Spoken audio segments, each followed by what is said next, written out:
तो मैंने जैसे कहा था आज इंपॉर्टेंट टॉपिक करवाऊंगा और बिल्कुल करवाऊंगा। हम लोग डी ब्लॉक पढ़ रहे हैं बेटा। डी ब्लॉक में हम लोगों ने क्या क्या पढ़ लिया है?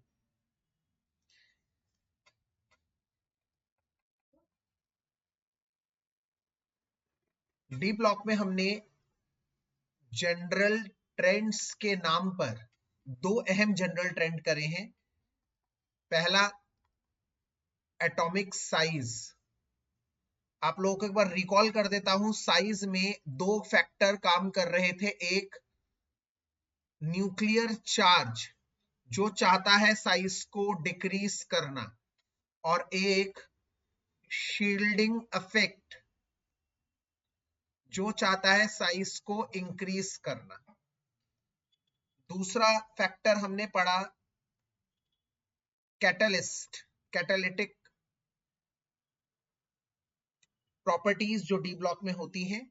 और कैटालिटिक प्रॉपर्टी तीन अहम है। एक इनका स्मॉल साइज, और स्मॉल साइज से निकल के आता है लार्ज सरफेस एरिया। और दूसरा फैक्टर है वेरिएबल ऑक्सीडेशन स्टेट्स शो करना। और तीसरा अनस्टेबल इंटरमीडिएट्स बनाना। ये हमने दो बातें पढ़ी। अब हम लोग आज जो मेरा स्कीम है, पहले मैं एक ऐसी प्रॉपर्टी, क्योंकि मैंने आज कहा था आज बहुत अच्छी चीज कराऊंगा, मैं कोई हल्की प्रॉपर्टी नहीं कराऊंगा, आज बहुत एक इंपॉर्टेंट प्रॉपर्टी कराने जा रहा हूं। और वो है, ध्यान से सुनिएगा, कंफ्यूजन होती है बहुत बच्चों को। मैं अभी करवा रहा हूं आपको रिडक्शन पोटेंशियल की प्रॉपर्टी। ये एक ऐसी जनरल ट्रेंड है जो बच्चों में हमेशा दिक्कत बनी रहती है। इसके क्वेश्चन आंसर आजकल बहुत ट्रेंडिंग है। तो हमने सोचा क्यों ना आज एक अच्छी चीज करी जाए, और आप लोग इसको अच्छी तरह से समझेंगे तो ट्रस्ट मी आप लोगों को समझ में आ जाएगा। बाद में आप इसकी दोबारा वीडियो भी 2x स्पीड में या 1.5x स्पीड में देखेंगे तो आपको जल्दी एक रिकैप्चुलेशन मिल जाएगा। ये रिडक्शन पोटेंशियल क्या होता है? रिडक्शन पोटेंशियल का मतलब याद करिए, हम लोगों ने इलेक्ट्रोकेमिस्ट्री में आप लोगों को पढ़ाया था कि इलेक्ट्रॉन देते हुए जो वर्क डन होता है उसे ऑक्सीडेशन पोटेंशियल कहते हैं, और इलेक्ट्रॉन लेते हुए जो वर्क डन होता है उसे रिडक्शन पोटेंशियल कहते हैं। ऑक्सीडेशन पोटेंशियल को नहीं, हमने रिडक्शन पोटेंशियल को स्टैंडर्ड मान लिया था। याद करिए, मतलब सारे ओपी को हमने आरपी में कन्वर्ट कर दिया था, क्योंकि वहां पर हम ये पढ़ चुके थे कि किसी एक को स्टैंडर्ड मानना था तो रिडक्शन पोटेंशियल को ही स्टैंडर्ड मानेंगे। और वहां पर हमने ये भी पढ़ा था कि अगर मान लो फला मेटल है, कोई भी एलिमेंट है m, अगर उसको Mn+ बनना है, n इलेक्ट्रॉन का लॉस करना है, तो वो ऑक्सीडेशन कर रहा है। इलेक्ट्रॉन का लॉस मतलब ऑक्सीडेशन, और इस ऑक्सीडेशन के द्वारा किया गया वर्क, दौरान किया गया वर्क कहलाता है ओपी, ऑक्सीडेशन पोटेंशियल। हमने उधर इलेक्ट्रोकेमिस्ट्री में ही पढ़ा। मान लीजिए इसकी वैल्यू E0 की वैल्यू मान लीजिए +0.25 वोल्ट है, तो अगर इसी का रिडक्शन पोटेंशियल होगा, मतलब वही n इलेक्ट्रॉन गेन कर m बनेगा, तो उसका आरपी होगा E0 -0.25 वोल्ट। यस, इस बात का ध्यान करना है आप लोगों को। इसका मतलब हमें यह समझना है कि मेटल क्या करते हैं। मेटल ऊपर वाला करता है, इलेक्ट्रॉन लॉस करता है, या मेटल इलेक्ट्रॉन गेन करता है? मेटल इलेक्ट्रॉन लॉस करता है।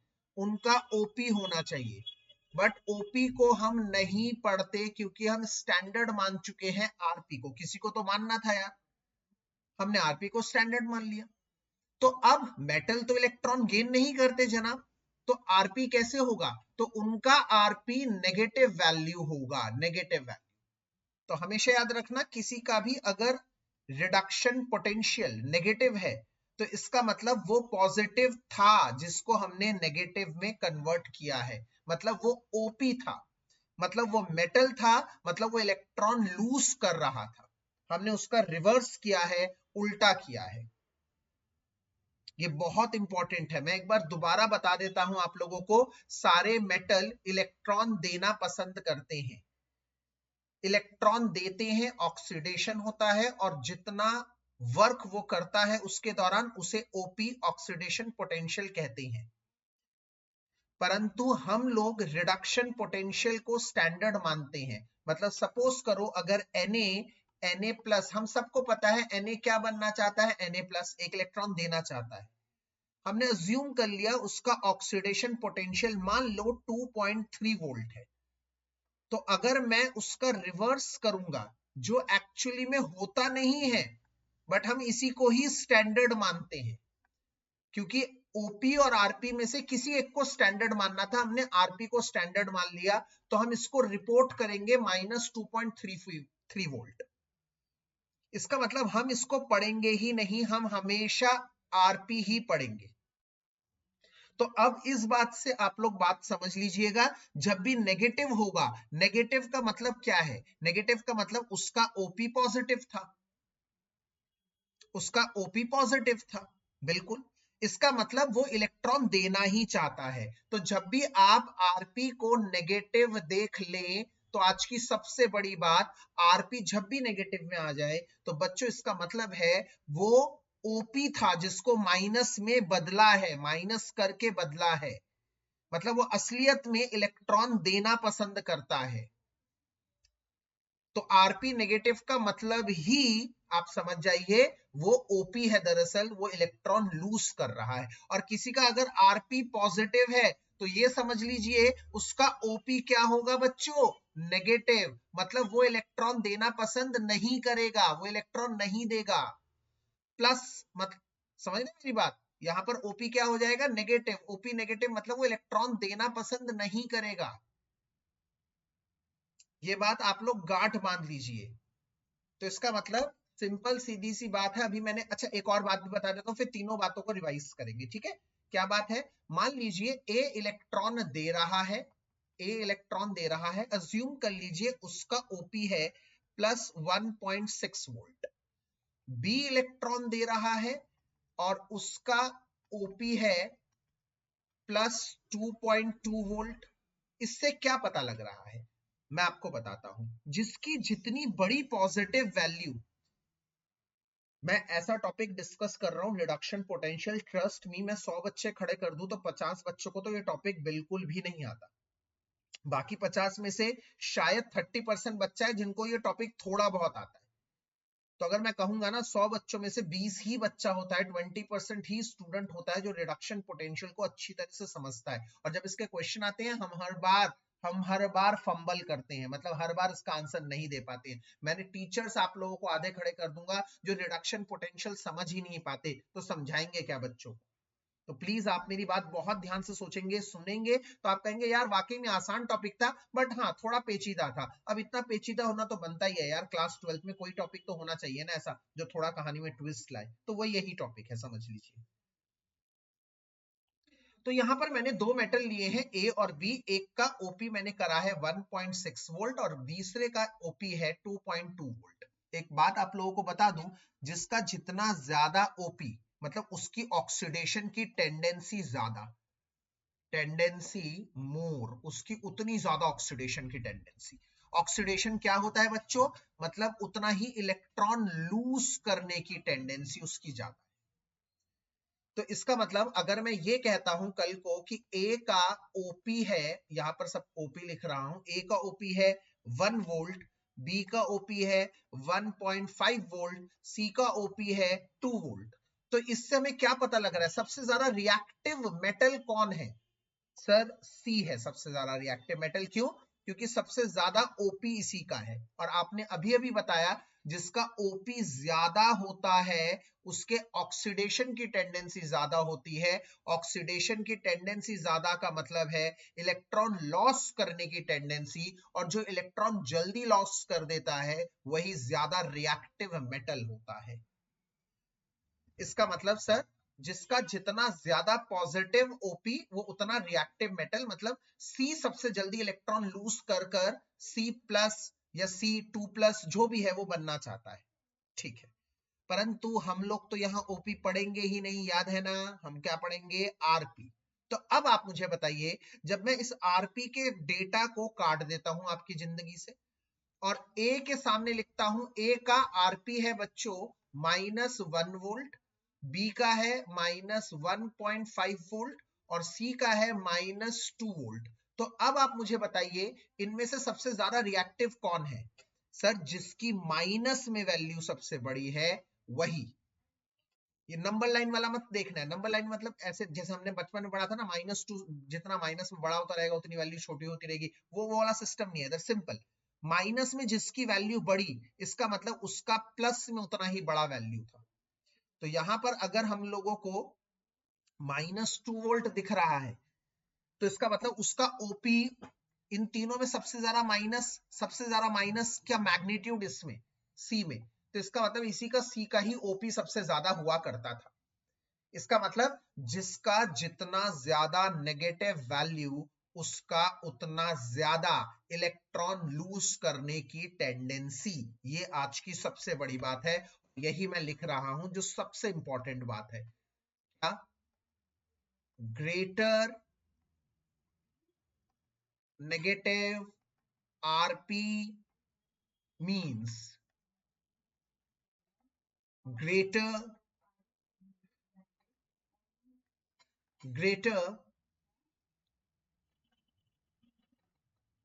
stability of that, greater, पहले ये लिख लेता हूं ना, ये बाद में भी तो समझाया नहीं, greater tendency to lose electron and acquire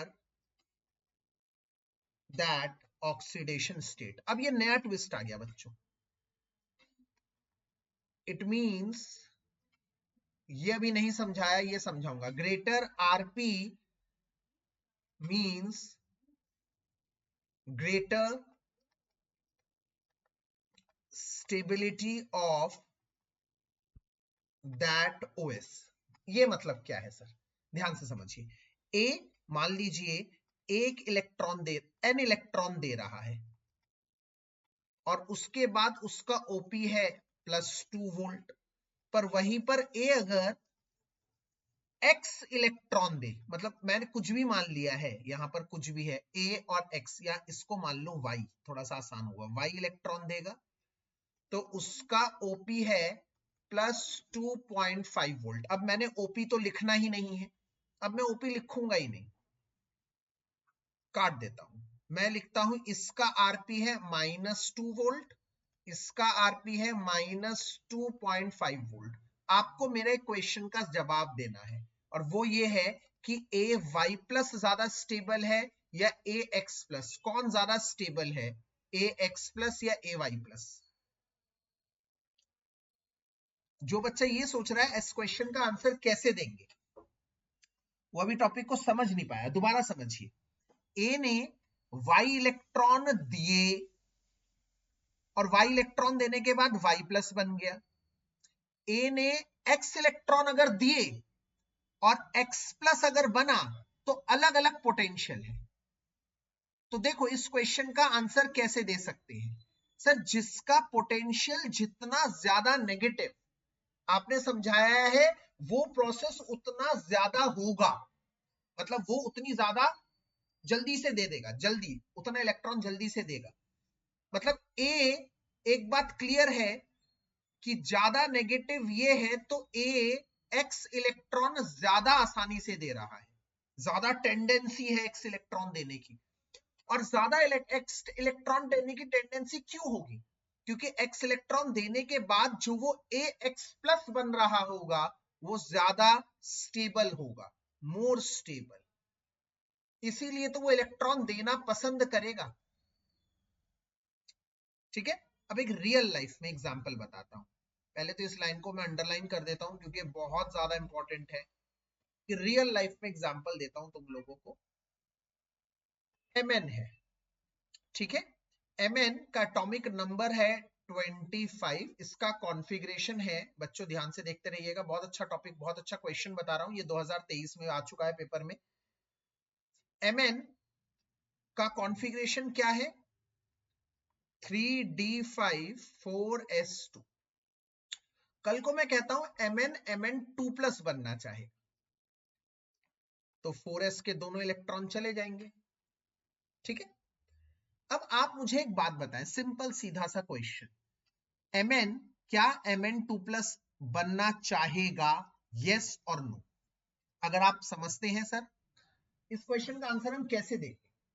तो अब आप देखिए, Mn 2 इलेक्ट्रॉन लॉस करने के बाद क्या स्टेबल कॉन्फ़िगरेशन अचीव कर रहा है? तो बेटा 2 इलेक्ट्रॉन s में से चले गए, तो बच क्या गया? 3d5। हमें अच्छी तरह से पता है, एक तो d0 स्टेबल होता है, क्यों? क्योंकि d0 मतलब कोई भी इलेक्ट्रॉन नहीं है, वो नोबल गैस कॉन्फ़िगरेशन होती है, हमें अच्छी तरह से पता है, तो ये स्टेबल कॉन्फ़िगरेशनों में से एक आती है। एक d5 हम लोगों को अच्छी तरह से पता है, वो किस में आती है? हाफ फिल्ड स्टेबिलिटी में आती है। एक d10 जो आती है फुली फिल्ड स्टेबिलिटी, और एक और अगर हम याद रख पाए d3। याद करिए हम लोगों ने क्या पढ़ा था पीछे चैप्टर में, कि डी सबशेल 2 एनर्जी जोन्स में बटा हुआ है, एक T2G और एक EG। तो अगर 3 इलेक्ट्रॉन है तो वो T2G हाफ फिल्ड है ना? T2G हाफ फिल्ड है, यस।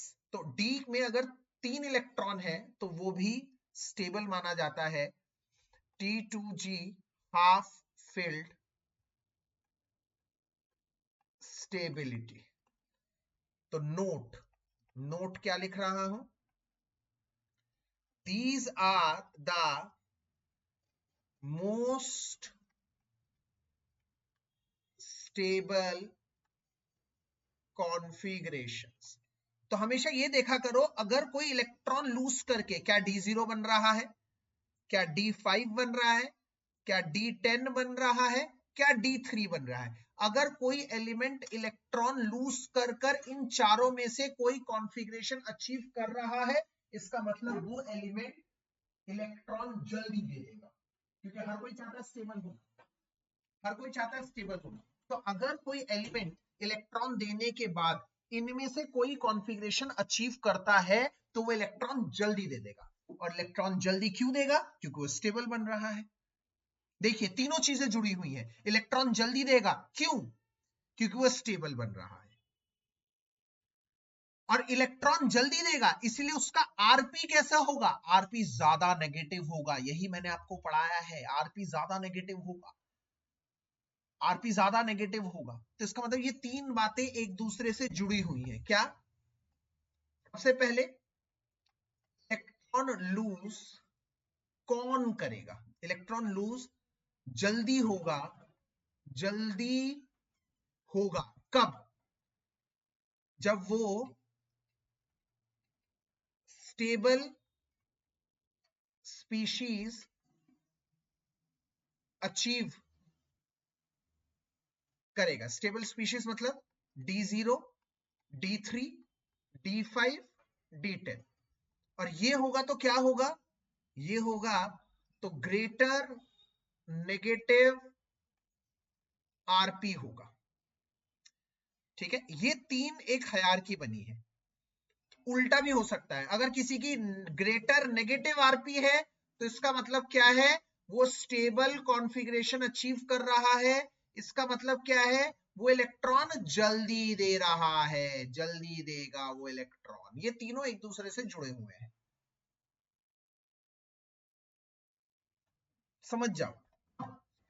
यहां पे देखिए Mn 2 इलेक्ट्रॉन जल्दी देगा, तो E0 क्या बन रहा है? Mn से Mn 2+ बन रहा है, यही हो रहा है ना।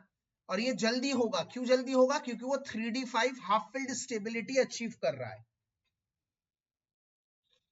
3d5 अचीव कर रहा है, हाफ फिल्ड स्टेबिलिटी अचीव कर रहा है। तो Mn से Mn2+ बन रहा है, बट हम लिखते क्या है, उल्टा, रिडक्शन, इलेक्ट्रॉन देते नहीं है, हम इसको उल्टा लिखेंगे। कैसे हम इसको लिखेंगे, क्योंकि रिडक्शन पोटेंशियल लिखेंगे तो हम लिखेंगे Mn2+/Mn, ये लिखेंगे हम, ये लिखेंगे, ये लिखेंगे। तो इसका मतलब हमेशा उल्टा पढ़ना है आपको, आपको ऐसे पढ़ना है, आपको ये देखना है क्या ये स्टेबल बन रहा है, ये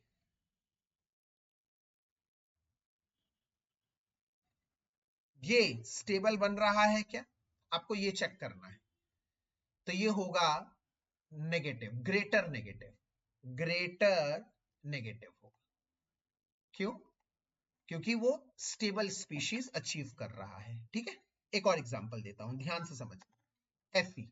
Fe का कॉन्फ़िगरेशन क्या है, 3d6 4s2। अब मैं Fe2+ बनाना चाहता हूं, वो क्या होगा, 2 इलेक्ट्रॉन चले जाएंगे तो 3d6। अब मुझे आप बताइए, जो E0 होगा Fe2+/Fe, एक होगा ये क्या दिखा रहा है कि Fe से Fe, हमें उल्टा देखना है, Fe से Fe2+ बन रहा है, इसकी वैल्यू होगी मान लो x, मान लो।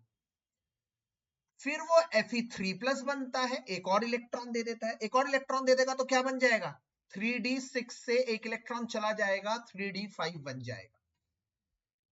इस दौरान क्या हुआ, इस दौरान वो Fe2+ से Fe3+ में चेंज हुआ। मतलब लिखेंगे कैसे, उल्टा, हमेशा उल्टा लिखते हैं, उल्टा। ठीक है, इसकी मान लो y वैल्यू है। अब मेरा सवाल, ये ओपन सवाल है, आप लोग इसका जवाब देंगे x और y इन दोनों में से कौन ज्यादा नेगेटिव होगा। And I am having high hopes कि आप लोग सही सही जवाब दें। x ज्यादा हो नेगेटिव होगा या y ज्यादा नेगेटिव होगा। अच्छा, 4 बच्चों ने, 5 6, गुड गुड गुड। और कोई बोलना चाहता है x y, very good very good, काफी बच्चे बोल रहे हैं। अच्छा ठीक है, अब मैं आपको समझाता हूं। बिल्कुल सही जवाब, y ज्यादा नेगेटिव होगा, y is more negative, more negative. मतलब E0 Fe3+ से Fe2+ इज मोर नेगेटिव, यही क्वेश्चन आते हैं पेपर में। देन E0 Fe2+/Fe, पेपर में आता लिखा आता है y, इतना लिख के आता है y। और बच्चे, हम लोग ना ऐसे क्वेश्चनों से हमेशा डरते हैं, जब ये नॉट शॉर्ट लिखा आता है ना, ऐसे क्वेश्चनों से डरते हैं। तो ये तो बहुत आसान है क्वेश्चन, ठंडे दिमाग से देखो इसका आंसर ऐसा क्यों है। इसका आंसर इसलिए है ऐसा, जिसको अभी भी नहीं समझ में आया, हमें क्या देखना है, हमें बस देखना है स्टेबल कौन है, इन सब में से स्टेबल कौन है, इन तीनों कॉन्फ़िगरेशन में सबसे ज्यादा स्टेबल है Fe3+। तो मतलब कहीं से भी Fe3+ बनना चाहेगा तो जब भी Fe3+ का E0 आएगा वो सबसे ज्यादा नेगेटिव होगा, क्योंकि वही सबसे ज्यादा स्टेबल है, वही सबसे ज्यादा स्टेबल है। चलो एक और क्वेश्चन पूछता हूं, मेरे ख्याल से काफी बच्चों को आ रहा है, ये बहुत इंपॉर्टेंट है, ये नोट। इलेक्ट्रॉन लूज जल्दी होगा कब, जब वो स्टेबल स्पीशीज अचीव करेगा, और स्टेबल स्पीशीज अचीव करेगा तो इलेक्ट्रॉन जल्दी देगा। ये सब एक दूसरे से रिलेटेड है, और अगर जल्दी देगा तो उसका ग्रेटर नेगेटिव आरपी होगा। वो उस ऑक्सीडेशन स्टेट में ज्यादा स्टेबल होगा, वो उस ऑक्सीडेशन स्टेट में ज्यादा स्टेबल होगा। कितना सिंपल, कितना सोबर बोल दिया है मैंने बात को, बहुत।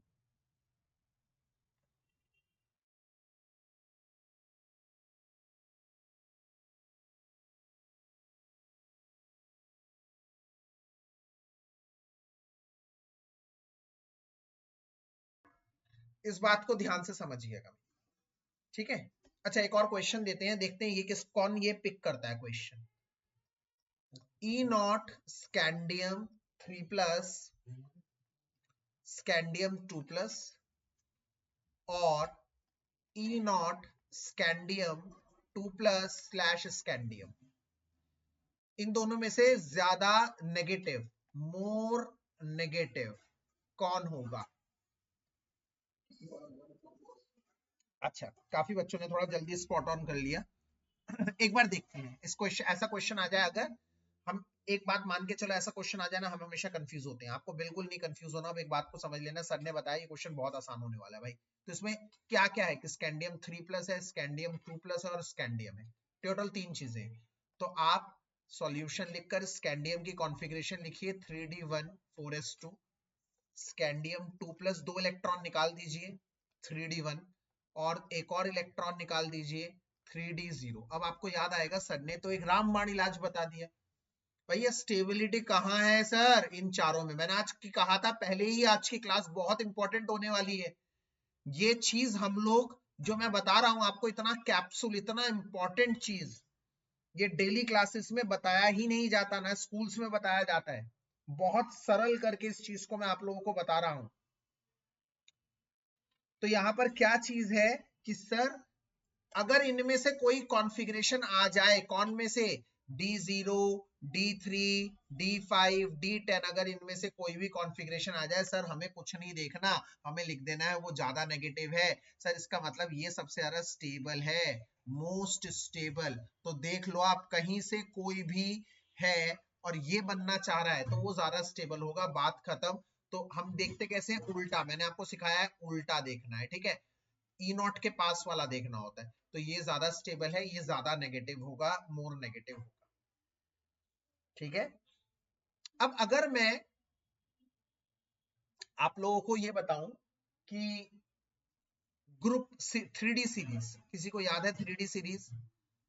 सभी को याद है वैसे तो, scandium, titanium, vanadium, chromium, manganese, iron, cobalt, निकल, कॉपर और जिंक। कॉन्फ़िगरेशन भी लिख देते हैं एक बार, 3d1 4s2, 3d2 4s2, 3d3 4s2, 3d4 नहीं 3d5 4s1, 3d5 4s2, 3d6 4s2, 3d7 4s2, 3d8 4s2, 3d9 नहीं होता 4s1, 3d10 4s2, ठीक है? अब इसमें कुछ बातें हम देखते हैं, जो बातें हम लोगों को निकल पा रही है। क्या? सबसे पहली बात कि इलेक्ट्रॉन पहले कहां निकल रहा है? s में से, 4s में से। और ज्यादातर में आप देखेंगे 4s में से कितने इलेक्ट्रॉन है? 2 ही है बस, 4s2। एक तो बस क्रोमियम में नहीं है और एक कॉपर में नहीं है, उसमें s में एक एक इलेक्ट्रॉन है, बाकी सब में 2-2 इलेक्ट्रॉन है। और ऑब्वियसली 4s का इलेक्ट्रॉन बाहर की तरफ है, 4s का इलेक्ट्रॉन आसानी से रिमूव हो जाएगा। तो इसका मतलब 3D सीरीज में सभी सभी सभी सभी को अगर मैं मेटल M से दिखाऊं तो E0 M 2+/M, इसका मतलब क्या है? M से M2+ बन रहा है, मतलब सब 2 इलेक्ट्रॉन आसानी से सभी दे देंगे, क्योंकि वो 2 इलेक्ट्रॉन सभी के वैलेंस शेल में से निकल रहे हैं, मतलब 4s में से निकल रहे हैं, सब आसानी से दे देंगे। देखो सब।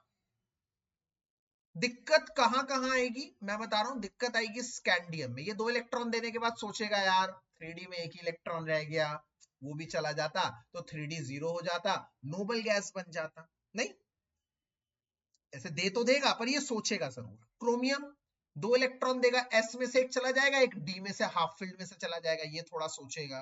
कॉपर एक इलेक्ट्रॉन तुम्हारा चला जाएगा 4s में से, फिर एक इलेक्ट्रॉन यहां चला जाएगा, तो ये तो 3d9 भाई, ये तो तबाही कर देगा, नहीं तबाही हो जाएगी इधर तो, नो।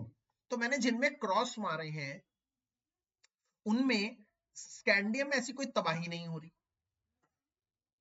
ठीक है? बाकी सब 2 इलेक्ट्रॉन आसानी से लूज कर देंगे। और क्रोमियम में भी ऐसी कोई तबाही नहीं हो रही, क्योंकि वो भी हाफ फिल्ड ही है, पर फुल फिल्ड बिगड़ रहा है सिर्फ कॉपर का। तो आज की बड़ी बात क्या लिख रहा हूं, जो पहली ऑब्जर्वेशन निकल रही है कि 2 इलेक्ट्रॉन सभी दे देंगे। तो E0 M2/M is negative for all 3D series except copper. Copper को छोड़कर सभी के लिए नेगेटिव है। ये क्या शो करता है? इट शोज, ये पहली बात है मेरी, 3 बातें बताऊंगा 3D सीरीज को लेकर। it shows all of them except copper loses 2 electron easily, that is कौन से इलेक्ट्रॉन, 4s इलेक्ट्रॉन, आसानी से सभी दे देंगे कॉपर को छोड़ के। ये पहली बात आपको पता होनी चाहिए। कॉपर का जो ई नॉट है, मतलब कॉपर का Cu2+/Cu जो है वो प्लस 0.34 वोल्ट है, प्लस 0.34 में कुछ नहीं रखा, प्लस में रखा है। सर प्लस का मतलब क्या है? सर आपने ही सिखाया है नेगेटिव होना चाहिए तभी वो इलेक्ट्रॉन देगा, नेगेटिव नहीं है आरपी तो भैया इलेक्ट्रॉन देगा नहीं, तो कॉपर 2 इलेक्ट्रॉन देगा नहीं, कॉपर 2 इलेक्ट्रॉन देगा नहीं। अब क्यों नहीं देगा? ज्यादातर लोग यही सोचते हैं इसलिए नहीं देगा क्योंकि 2 इलेक्ट्रॉन देने के बाद वो 3d9 अनस्टेबल बन जाते हैं। यस, ये कारण है, ये कारण है, बट एक कारण है, इससे भी ज्यादा एक इंपॉर्टेंट कारण है जो पेपर होगा, आप वो कारण लिखिए। 3d9 तो नौसिखिए लोग लिखते हैं कि कॉपर के लिए ई नॉट पॉजिटिव क्यों है, क्योंकि 3d9 अनस्टेबल है ना, नौसिखिए लोग लिखते हैं। नंबर दे दिए जाते हैं सीबीएसई में, मैं आपको बताऊं, पर मजा नहीं है भैया, नंबर दे दिए जाते हैं बेवकूफों को। हम लोग लिखेंगे आज प्रो चीज समझेंगे। क्या? इस रिडक्शन पोटेंशियल को डिटेल में समझते हैं। रिडक्शन पोटेंशियल क्या होता है सर? ओपी का उल्टा, ओपी मतलब इलेक्ट्रॉन देना, इलेक्ट्रॉन लूज करना, उसको थोड़ा डिटेल में समझते हैं। आरपी क्या होता है सर? नेगेटिव ऑफ ओपी, और ओपी क्या होता है सर? ऑक्सीडेशन के समय किया गया वर्क। ऑक्सीडेशन क्या होता है? इलेक्ट्रॉन लूज करते समय किया गया वर्क।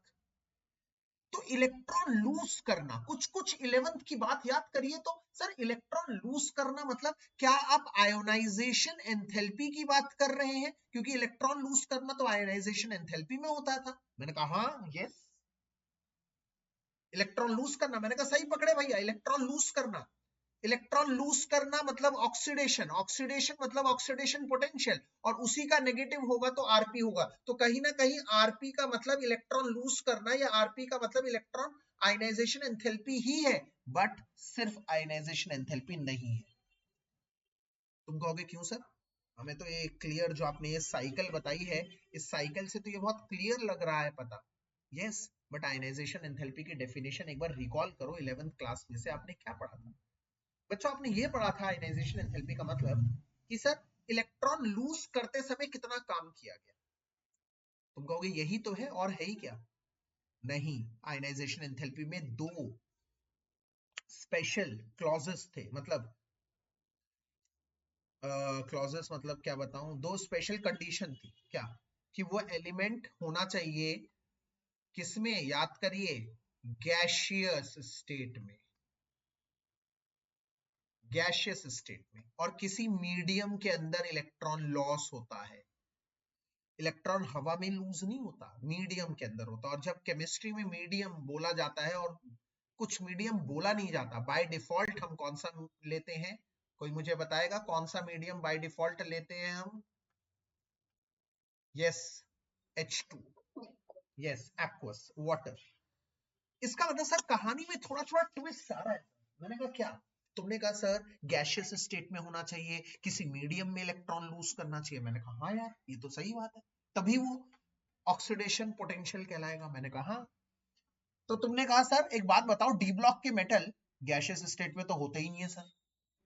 मैंने कहा हाँ यार, ये तो कहानी में ट्विस्ट है, डी ब्लॉक के एलिमेंट तो सारे सॉलिड होते हैं, आयरन कॉपर ये सब तो सॉलिड होते हैं, कोई बात नहीं ना, इनको गैशियस में कन्वर्ट कर। तो तुमने कहा सर एक और एनर्जी लगेगी फिर तो। मैंने कहा कौन सी? मैंने कहा कौन सी भैया? तुमने कहा सर सॉलिड को गैस में कन्वर्ट करने के लिए कौन सी एनर्जी लगती है? एनर्जी लगती है सब्लिमेशन। सब्लिमेशन का मतलब वो एनर्जी जो किसी सॉलिड को डायरेक्ट गैस में कन्वर्ट करती है। तो मैं क्या करने वाला हूं ना, मैं सबसे पहले कोई भी मेटल लूंगा डी ब्लॉक का, उस सॉलिड मेटल को सबसे पहले कन्वर्ट कर दूंगा गैस में, और इसमें जो एंथैल्पी लगेगी उसे कहेंगे एंथैल्पी ऑफ सब्लिमेशन। एनर्जी देनी पड़ेगी, इसलिए इसको प्लस से शो करते हैं। देखो एक अलग ही एंगल बता रहा हूं तुम लोगों को, इतना डिटेल इंसाइट दे रहा हूं। घर बैठे बैठे इतना डिटेल इंसाइट मिल रहा है, एक अलग ही एंगल मिल रहा है। मेरी बात को ध्यान से सुनोगे तो बहुत कुछ सीख के जाओगे। प्लीज सुनिए। पहले हमने कोई भी मेटल ले लिया और फिर हमने उसमें डाल दिया, उसको गैस में कन्वर्ट कर दिया, ठीक है। इसमें जो एनर्जी लगी उसे हम कहते हैं एंथैल्पी ऑफ सब्लिमेशन, ठीक है सर, डन। इसका आगे प्लस क्यों लगाया है सर? क्योंकि सॉलिड में एनर्जी देंगे तभी तो वो गैस बनेगा। मतलब ये एक कैसा प्रोसेस है मेरे बच्चों? एंडोथर्मिक। कोई मेटल अपने आप गैस थोड़ी बन जाएगा। लोहे को रख दो, ये लोहे के हैंडल अपने आप गैस बन जाएंगे? नहीं, उसे एनर्जी देनी पड़ेगी सर। ये पहली बात होगी। दूसरी, सर एम गैस है, अब इलेक्ट्रॉन निकाल दो सर आप।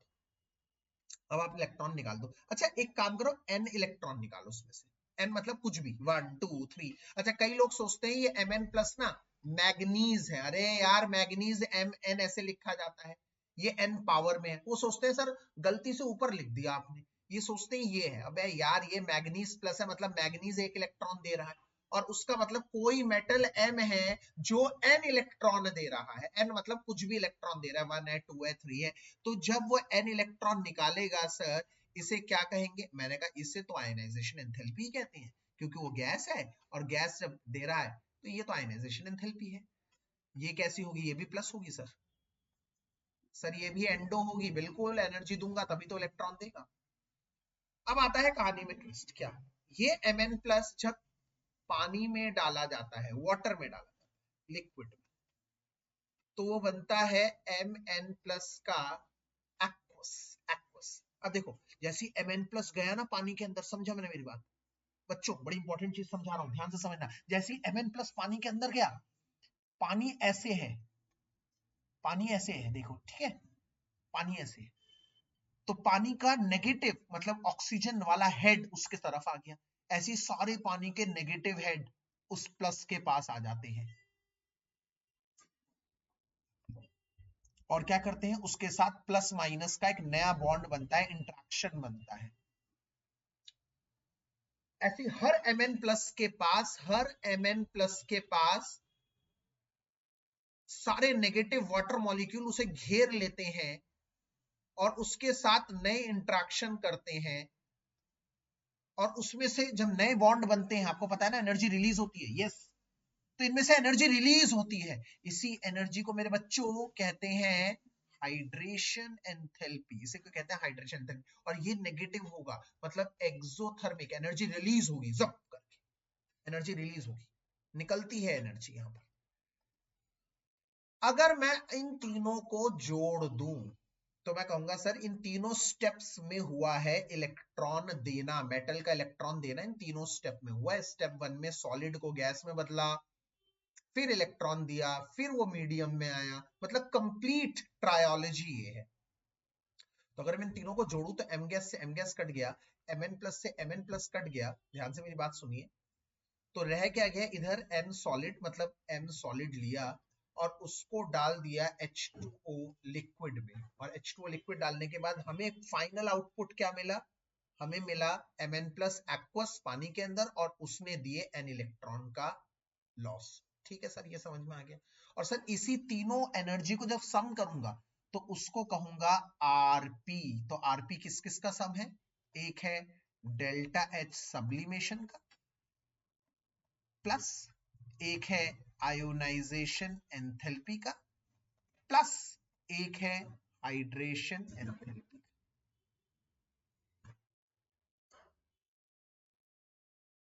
एक है हाइड्रेशन एंथैल्पी का।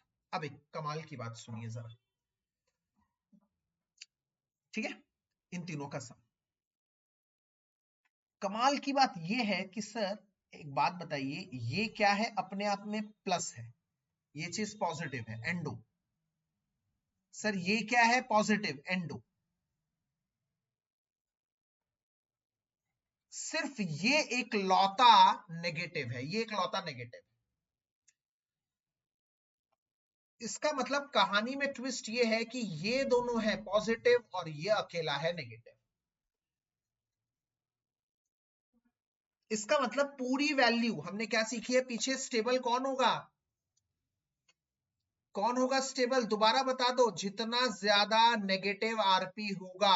अब इस टॉपिक को इसके साथ मर्ज कर दो। आरपी ज्यादा नेगेटिव कब होगा बताओ सर? जब आरपी ज्यादा नेगेटिव, मेरे ख्याल से कुछ बच्चे समझ गए होंगे, कुछ बच्चे समझ गए होंगे आरपी ज्यादा नेगेटिव। सर इन दोनों को प्लस कर दो आप, इन दोनों को।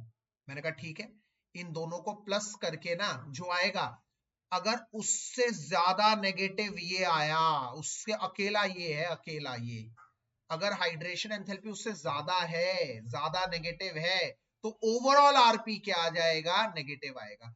तो if delta hydration enthalpy compensate करता है,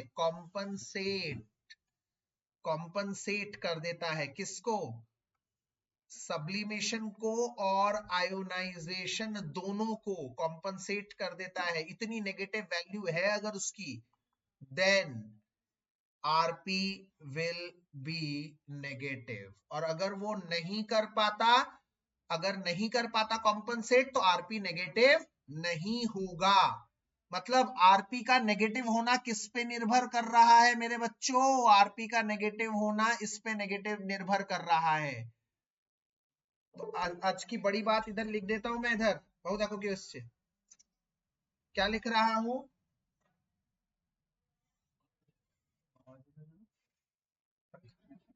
इसका क्या लिख रहा हूं, बड़ी बात ये लिख देता हूं कि delta hydration enthalpy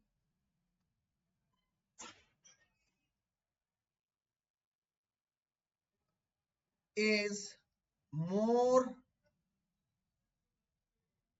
negative then RP will be negative। ठीक है, और डेल्टा हाइड्रेशन एंथैल्पी किस पे डिपेंड करता है? अब ये कोई पूछे आप लोगों से, सर वो किस पे निर्भर करता है, ये किस पे निर्भर कर रहा है सर? तो मैं आपको बता रहा हूं, मैंने अभी क्या बताया, हाइड्रेशन एंथैल्पी किस पे निर्भर करता है? कितने वाटर मॉलिक्यूल उसके चारों तरफ आ रहे हैं। तो अगर किसी मेटल के ऊपर ज्यादा चार्ज होगा, मैं आप लोगों को एक छोटा सा एग्जांपल देता हूं, कॉपर प्लस है और कॉपर 2+ है, आप मुझे बताइए ज्यादा वाटर मॉलिक्यूल कौन अट्रैक्ट करेगा? ज्यादा वाटर मॉलिक्यूल कौन अट्रैक्ट करेगा, कॉपर प्लस या कॉपर 2+? जिसके ऊपर ज्यादा प्लस चार्ज होगा, यस, जिसके ऊपर प्लस चार्ज ज्यादा होगा यार, वही तो ज्यादा वाटर मॉलिक्यूल ऑक्यूपाई करेगा, ज्यादा को अपनी तरफ घेरेगा। बिल्कुल बिल्कुल बिल्कुल सर, वही ज्यादा वाटर मॉलिक्यूल को अपनी तरफ घेरेगा। इसका मतलब सर हाइड्रेशन एंथैल्पी किस पे डिपेंड करती है? चार्ज पर। Hydration enthalpy depends on charge, मतलब मैग्नीट्यूड ऑफ पॉजिटिव चार्ज। तो अब मेरी बात आप वापस आ जाइए, तो कोई अगर नौसिखिया आदमी आपको कह रहा है कि E0 कॉपर का जो है वो भाई साहब पॉजिटिव है, तो आप आंसर देंगे वो इसलिए पॉजिटिव है क्योंकि वो 3D9 बन रहा है? नहीं, आप प्रो आंसर देंगे। किसी का भी आरपी कब पॉजिटिव होगा? जब उसका हाइड्रेशन एंथैल्पी कॉम्पनसेट नहीं कर पा रहा। मतलब कॉपर का पॉजिटिव क्यों है? कॉपर का पॉजिटिव क्यों है? Thus copper has positive RP, which means it is not, which means its hydration enthalpy is not able to compensate. Hydration enthalpy is not able to compensate, compensate नहीं कर पा रही है, बस बात खत्म। यही आप मूल लिखेंगे, यही आप मेन बात लिखेंगे। और अगर क्वेश्चन आ गया कि किसी का ज्यादा नेगेटिव है, तो हाँ भाई, किसी का आरपी ज्यादा नेगेटिव है, इसका मतलब क्या हुआ? किसी का आरपी ज्यादा नेगेटिव मतलब वो जल्दी इलेक्ट्रॉन लूज कर रहा होगा, जल्दी इलेक्ट्रॉन लूज कर रहा होगा क्योंकि वो ये बन रहा होगा, ये बन रहा होगा D0। तो आप इसको ऐसे भी लिख सकते हैं, किसी का ज्यादा नेगेटिव है क्योंकि उसकी हाइड्रेशन एंथैल्पी कॉम्पनसेट कर रही है, क्योंकि ये स्टेबल है। क्योंकि ये स्टेबल है, ज्यादा आसानी से बन रहा है। अभी भी कुछ चीजें बची हैं इसके बारे में कहने के लिए, पर मैं आप लोगों को एक बात बताऊं, टू बी वेरी ऑनेस्ट, ये टॉपिक ऐसा है ना, इस टॉपिक